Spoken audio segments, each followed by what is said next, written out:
Lisez. Il y a des gens qui croient que Dieu peut faire de grandes choses mais pas à travers elle, qui affrontera vos obstacles. Allez-vous appeler les autres? David a pris à cœur le problème de Goliath. Il l'a fait sien. Il s'identifiait à sa nation et lorsque son peuple était en difficulté, il ne s'effaçait pas. Il savait qu'il pouvait faire face à la situation.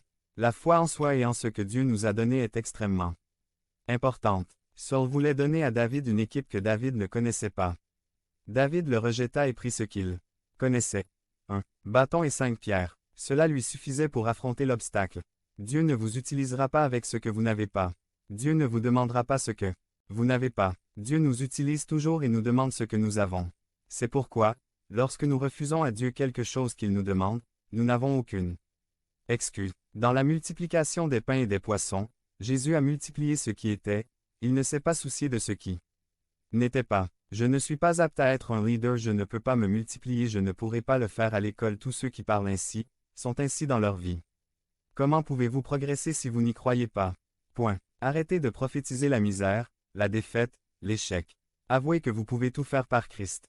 Avouez que vous êtes un enfant de Dieu, que vous êtes une race élue, un sacerdoce royal, une nation sainte. Avouez que vous êtes un élu de Dieu. Illustre. Une publicité pour une huile automobile disait: un moteur propre aura toujours de la puissance. De même, un esprit libéré de pensées négatives fournira du pouvoir.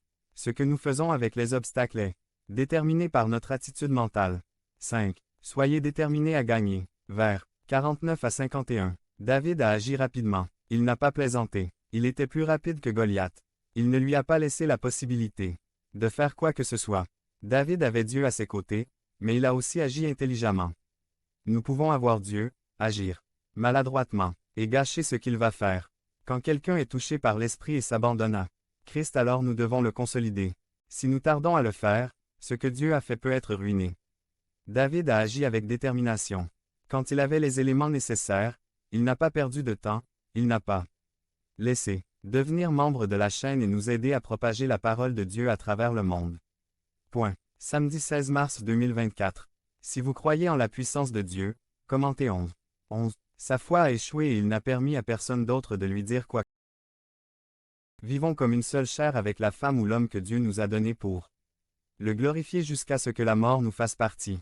Devenez membre de la chaîne et AIDEZNOUS à propager la parole de Dieu dans le monde entier. Samedi 16 mars 2024.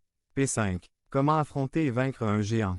Résumé. David nous enseigne que nous pouvons faire face et surmonter n'importe quelle situation difficile de la vie. Par Mario Fernando Morana. 1 Samuel 17, Philippiens 4.